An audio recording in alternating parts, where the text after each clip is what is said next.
बच्चों, कल के वीडियो में हमने आपको लेक्चर में बताया था एल्कोहल फिनॉल सल्फाइड के बारे में। इसमें आपको बताया था एल्कोहल बनाने की विधियाँ और समवायता क्या होती है उसमें, साथ ही प्राइमरी सेकेंडरी टर्शियरी को बताया था आपको हमने। आज हम एल्कोहल के भौतिक गुण बताएंगे तब कुछ रासायनिक गुण बताएंगे इस लेक्चर में, जो कि आपके बहुत काम का है बोर्ड परीक्षाओं के लिए भी और प्रतियोगी परीक्षाओं के लिए भी। विशेष रूप से नीट और जेईई में बहुत काम आएगा आपको। आप इसको ध्यान समझिएगा तो अच्छा रहेगा। पहले बताऊंगा आपको एल्कोहल के भौतिक गुण। तो इसका पहला गुण होता है कि यह संतुलित एसोसिएटेड नेचर उसका होता है। ये इसमें ये एल्कोहल के अणु जुड़े होते हैं आपस में, दे आर एसोसिएटेड नेचर। देखिए कैसे जुड़ते हैं। ये आपका एल्कोहल हुआ, ये एल्कोहल का अणु हुआ, यहाँ आर एल्काइल ग्रुप है, यहाँ आप रखते मिथाइल इथाइल प्रोपाइल को जो रखते हैं।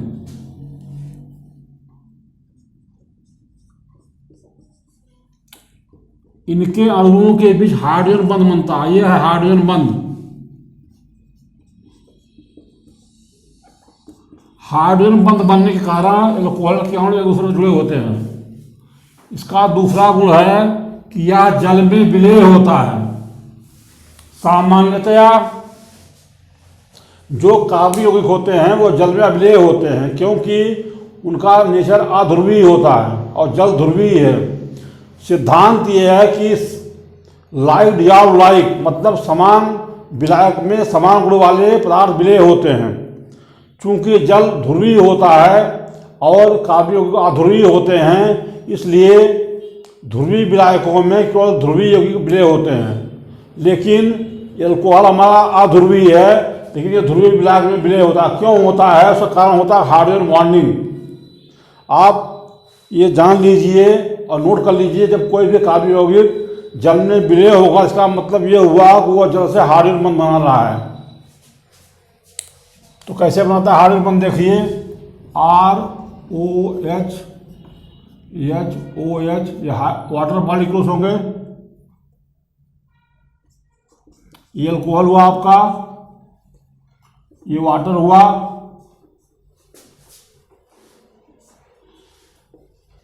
ये हुआ एल्कोहल। ये वाटर मॉलिक्यूल जो होता है एल्कोहल के साथ हाइड्रोजन बॉन्डिंग करता है। ये हाइड्रोजन बॉन्डिंग कर लेगा, इसके कारण ये जल के साथ विलय होगा। ये सब हाइड्रोजन बंध है। हाइड्रोजन बंध आने के कारण यह जल में विलय होता है। बच्चों, जैसा आप देख रहे हो कि वाटर मॉलिक्यूल जो है ये एल्कोहल मॉलिक्यूल के बीच में सैंडविच हो गया है। जब सैंडविच हो जाएगा तो आयतन बढ़ जाता है इसका। अगर आप 10 लीटर मान लीजिए एल्कोहल आपके पास हो 10 मिलीलीटर और 5 मिलीलीटर आपका वाटर हो, तो वॉल्यूम होना चाहिए 15 मिलीलीटर, लेकिन जो वॉल्यूम मिलेगा आपका एक ग्रेटर देन 15 मिलीलीटर। ये वॉल्यूम जो होगा इसका ग्रेटर देन 15 मिलीलीटर। जो आयतन आएगा वो 15 से ज़्यादा होगा। क्यों होगा? क्योंकि एल्कोहल के अणुओं के मध्य वाटर जल के अणु आ जाते हैं, जिसके कारण इसका आयतन बढ़ जाता है। आपने विलियन में बताया था कि जब आयतन बढ़ता है तो ऐसे विलियन वे आदर्श अवस्था से धनात्मक विचलन देंगे, और धनात्मक विचलन देंगे तो ये ऊष्मा का अवशोषण करेंगे और इनका क्वथनांक जो होगा वो दोनों क्वथनांक से कम हो जाएगा। मिश्रण का जो क्वथनांक होगा वो जल और एल्कोहल दोनों से कम होगा। हमने बताया था आपको धनात्मक विचलन क्या होता है कि पॉजिटिव नेगेटिव, मतलब उनके अणुओं के बीच आकर्षण बढ़ जाएगा, आयतन बढ़ जाएगा, ऊष्मा का अवशोषण होगा और क्वथनांक में कमी होगी, अणुओं का आकर्षण में कमी हो जाएगी। ये बताया था आपको हमने। तो एल्कोहल के अणुओं के मध्य हाइड्रोजन बंध बनता है, जिसके कारण एल्कोहल और जल के अणुओं के बीच हाइड्रोजन बंध बनता है। इसके कारण एल्कोहल जल में विलय होता है। अब प्रश्न उठता है इसका बॉइलिंग पॉइंट क्या होगा? क्वथनांक। सामान्यतया जब एल्कोहल के अणुभार बढ़ते हैं तो क्वथनांक में वृद्धि होती है, लेकिन समावयवी एल्कोहलों के लिए उस एल्कोहल का क्वथनांक कम होगा जिसमें ब्रांचिंग कम होगी। जैसे देखिए ये आपका है ब्यूटाइल अल्कोहल, ये है ब्यूटाइल अल्कोहल, ये आपको पता है n butyl, normal butyl alcohol है। और ये आपका है आइसोब्यूटाइल,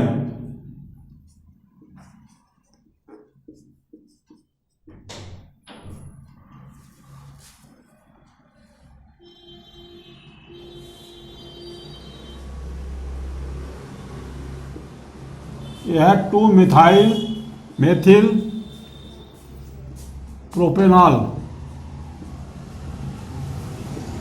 और ये है आपका टर्शियरी ब्यूटाइल अल्कोहल।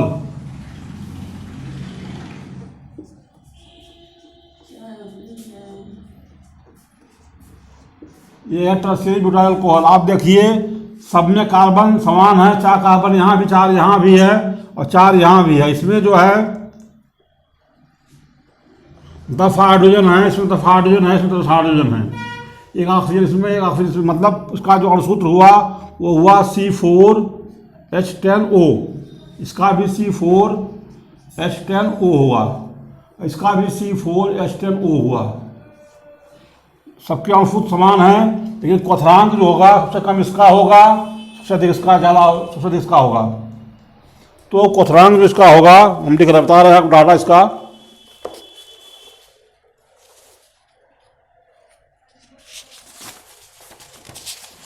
आंकड़े के अनुसार जो है ये इसका क्वथनांक है 391 केल्विन,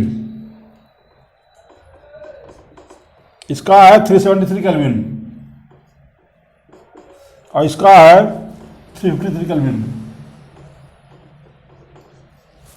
तो आप देख रहे हैं इसका क्वथनांक सबसे कम है, इसका क्वथनांक ज़्यादा है। इसका क्वथनांक सबसे कम क्यों है? उसका कारण ये है कि ये जो होता है अणु, ये इसकी ये है, इसमें ब्रांचिंग सबसे ज़्यादा है। तो ब्रांचिंग ज़्यादा होगी तो अणु इसका गोलाकार होगा।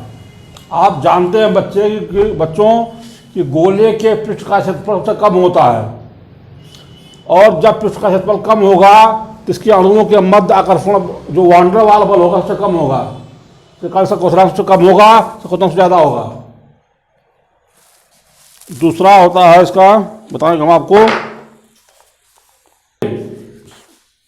समान भार वाले काव्य यौगिकों में एल्कोहल क्वथनांक ज़्यादा होता है। देखें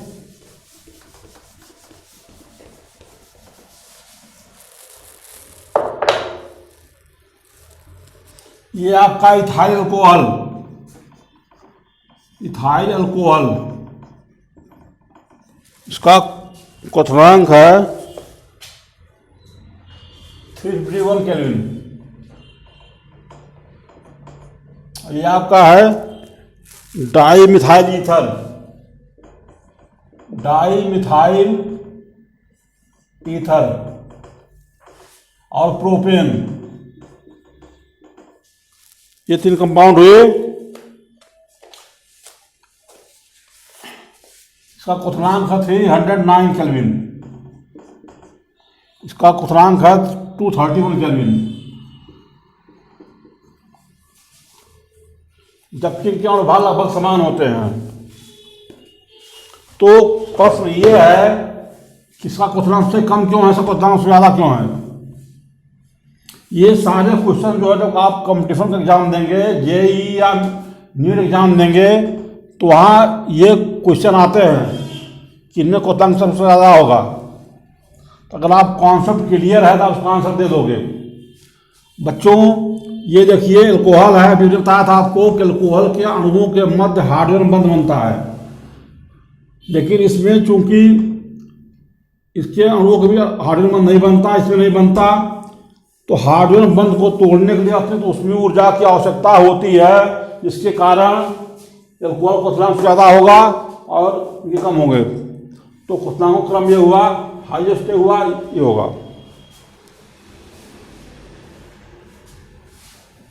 अब इनका घनत्व तो क्या होगा, ये जल से हल्के होते हैं, एल्कोहल जल से हल्के होते हैं, लेकिन इनके अणुभार बढ़ने के साथ साथ इनका घनत्व बढ़ता रहता है।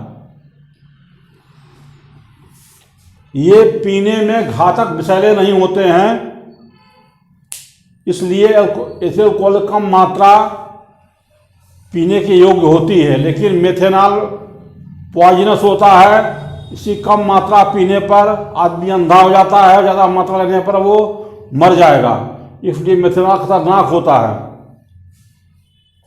तो सामान्यतः एल्कोहल जो होते हैं वो इनका इफेक्ट इंटॉक्सिकेटिंग होता है, ये विषैले नहीं होते हैं, लेकिन मेथेनॉल विषैला होता है।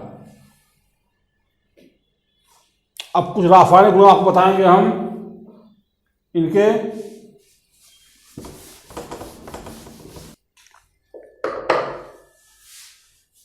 बच्चों, एल्कोहल जो होते हैं सक्रिय धातुओं के साथ करके हाइड्रोजन गैस उत्पन्न करते हैं।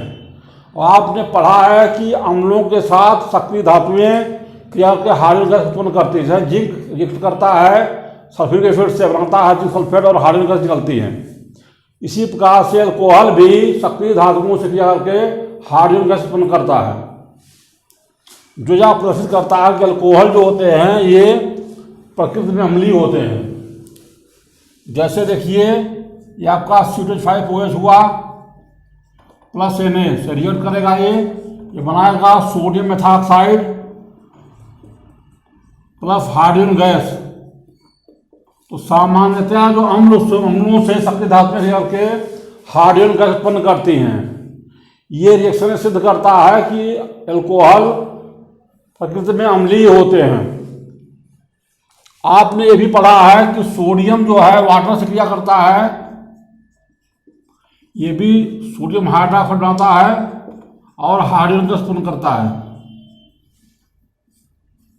तो इसका मतलब ये हुआ, अगर आप कंपेयर करें इसे तो आप कहेंगे जल की प्रकृति अम्लीय होती है।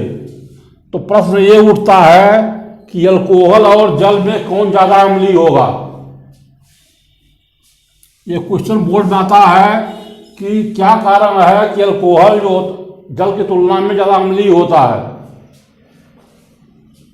तो देखिए, ये आपका हुआ एल्कोहल,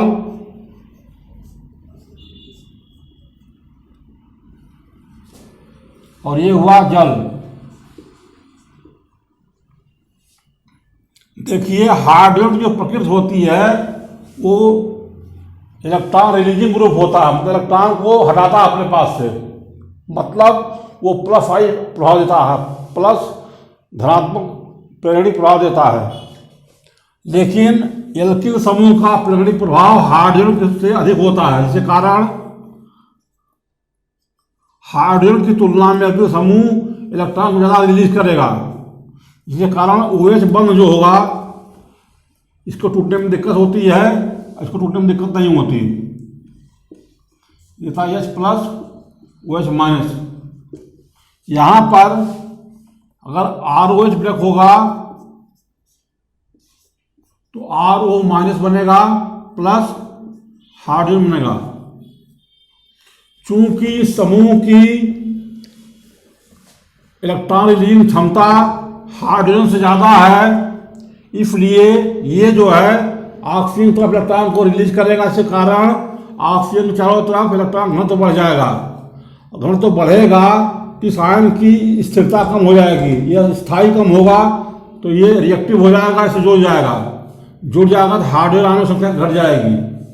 अगर हाइड्रोजन आयनों की संख्या घट जाएगी तो वह अम्ल जो होगा दुर्बल होगा, जिसमें हाइड्रोजन ज़्यादा होंगे वो अम्ल ज़्यादा प्रबल होगा। जैसे किसी को ठंड लग रही हो, पंखा चला दो तो भाग जाएगा आग की तरफ, और अगर किसी ठंड लग रही हो आप उसको आग में उसको आप ठंडा न कीजिए तो वो आग की तरफ नहीं जाएगा। सेम पोजीशन यहाँ पर है। ये एल्किल समूह इलेक्ट्रॉन रिपेल करता है, प्रतिकर्षित करता है, इसके कारण इस ऑक्सीजन के ऊपर इलेक्ट्रॉन की घनत्व बढ़ जाएगा और इसका स्थायित्व घट जाएगा। जब इसका स्थायित्व घट जाएगा तो ये इससे जुड़ जाएगा तो फिर ये रिएक्शन बैकवर्ड डायरेक्शन में आएगा। तो हाइड्रोजन की संख्या कम हो जाएगी यहाँ पर। बच्चों बड़ा सीधा सा एग्जाम्पल है, अगर दो पड़ोसी हैं, एक की दीवार कमजोर है, दूसरे की दीवार मजबूत है, अगर उसकी दीवार गिर जाएगी तो उसका भी घर अनस्टेबल हो जाएगा। ठीक है, स्थिति यहाँ पर होती है।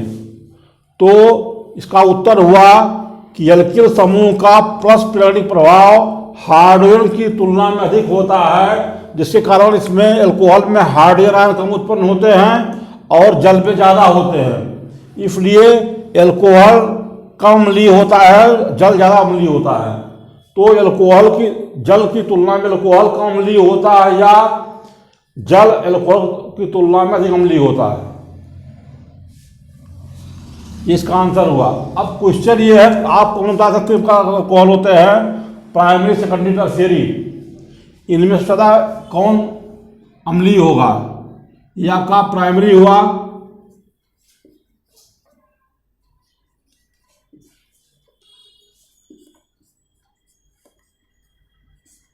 ये प्राइमरी अल्कोहल हुआ, ये आपका सेकेंडरी हुआ,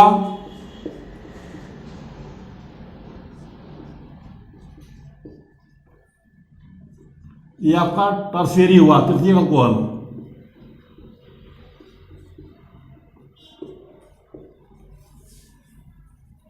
ये सेकेंडरी हुआ, टर्शियरी हुआ। देखिए इसका गुण अम्लीय कब होगा? जब हाइड्रोजन टूटेंगे, जब एच आयन बनेगा। एच आयन कब बनेगा? जब हाइड्रोजन इलेक्ट्रॉन छोड़ भाग जाए, तब बनेगा एच आयन। यहाँ पर एक मेथिल समूह लगा हुआ है, यहाँ पर 2 लगे हुए हैं, यहाँ पर 3 लगे हुए हैं। तो मेथिल समूह जो होते हैं इलेक्ट्रॉन प्रतिकर्षण करते हैं, इलेक्ट्रॉन का दूर उड़ाते हैं। यहाँ पर इलेक्ट्रॉन रिलीज करेगा इलेक्ट्रॉन्स को, यहाँ घनत्व बढ़ जाएगा, जिसके कारण हाइड्रोजन कम उत्पन्न होंगे। यहाँ पर 2 रिलीज करेंगे, यहाँ पर 3 कर रहे हैं। तो सबसे मुश्किल हाइड्रोजन बनना यहाँ होगा, उससे कम यहाँ होगा, उससे सबसे आसान यहाँ होगा। तो अम्लीयता क्रम जो होगा, अम्लीयता का क्रम प्राइमरी से ज़्यादा अम्लीय होगा, सेकेंडरी से कम होगा, टर्शियरी से सबसे कम होगा। ये क्वेश्चन आपका आ सकता है जेई और नीट में कि इनकी अम्लीयता क्रम क्या होगा। तो ये इसका राइट क्रम है, तो आप ध्यान रखेंगे।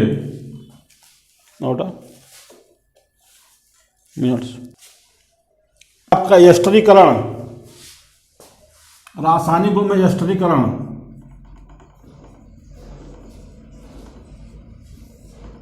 जब एल्कोहल कार्बोक्सिलिक अम्ल से क्रिया करते हैं तो एस्टर बनता है, और इस क्रिया का एस्टरीकरण।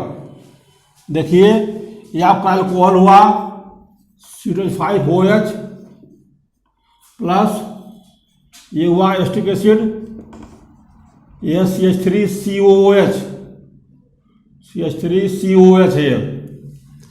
इसी क्रिया होती है शांत सल्फ्यूरिक अम्ल की उपस्थिति में।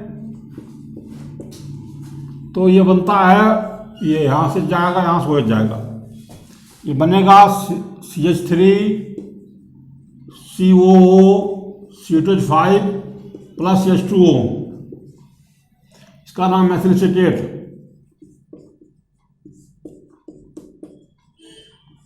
इसको कहते हैं एस्टर। एस्टर जो होते हैं बेटा, ये जो इनकी गंध जो होती है फल जैसी होती है। प्रत्येक फल में कोई न कोई एस्टर होता है। जो गंध होती है फलों की, वो एस्टरों के कारण होती है। ये क्वेश्चन आता है कॉम्पिटिशन्स में। देखिए वाटर बनने में OH, 2 हाइड्रोजन ऑक्सीजन हुआ है, वाटर बन गया। एक प्रश्न पूछते हैं कि जो ये वाटर बन रहा है, इसमें H जो है ऐसे हो सकता है। देखो ये रिएक्शन में इसलिए लिखते हैं आपको।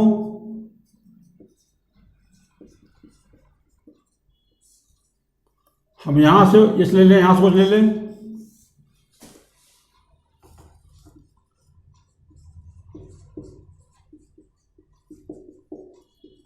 देखिए तब भी वाटर बन रहा है, यहां बन रहा है, यहां बन रहा है। सवाल ये है कि जब वाटर बन रहा है तो वाटर बनने में एच यहाँ से आएगा, ओ एच यहाँ से आएगा, या ओ एच यहाँ से आएगा, एच यहाँ से आएगा। ये क्वेश्चन आता है कि एस्टरिक में जो जल बनता है उसमें हाइड्रोजन एल्कोहल से आएगा या एस्टिक एसिड से आएगा, या हाइड्रोजन एस्टिक एसिड से आएगा और OH एल्कोहल से आएगा, या दोनों सही या दोनों गलत है। तो ऐसे क्वेश्चन आपके बोर्ड में आते हैं कि क्या इसमें सही होगा। तो ये प्रयोग द्वारा पाया गया है कि ये हाइड्रोजन आता है एल्कोहल से और OH आता है कार्बोक्सिलिक एसिड से। मैं समझता हूँ समझ गए होंगे इस चीज को। अब क्वेश्चन ये है कि ये कंसंट्रेट सल्फ्यूरिक एसिड के यहाँ का क्या काम है। यहाँ पर अगर ये नहीं होगा तो ये अभिक्रिया जो होगी उत्क्रमणीय हो जाएगी, दोनों डायरेक्शन में होगी। जब ये बन जाएगा फिर बन जाएगा लौट के। तो इस अभिक्रिया उत्क्रमणीय ना हो इसके लिए लगाते हैं कंसंट्रेट H2SO4, जो कि निर्जलीय कारक है। निर्जलीय कारक मतलब ये हुआ कि ये जो वाटर मॉलिक्यूल्स को अब्जॉर्ब कर लेगा, शोषित कर लेगा, तो ये रिएक्शन बैकवर्ड आश्रम नहीं जाएगा, उत्क्रमणीय नहीं होगा। बच्चों, आज के वीडियो में आपको इतना बताऊंगा। कल मैं बताऊंगा कि प्राइमरी सेकेंडरी टर्शियरी अल्कोहल की हाइड्रोजन अम्लों से क्रियाशीलता क्रम क्या होगा, ऑक्सीकरण क्रिया बताऊंगा, ल्यूकास अपघटन बताऊंगा, और विक्टर मेयर द्वारा बताऊंगा प्राइमरी सेकेंडरी टर्शियरी अल्कोहल में अंतर करना। मैं उम्मीद करता हूं कि आप इसको लाइक करेंगे और अपने कमेंट में जो आपको प्रॉब्लम होगी मुझसे शेयर करेंगे। अपने साथियों को भी इसके लिए सलाह दें, शेयर करें, सब्सक्राइब करें। मैं आपको उज्जवल भविष्य कामना करता हूँ कि आप बोर्ड परीक्षा में अच्छे अंक लाएं और JEE मेंस को क्वालिफाई करें। Thank you.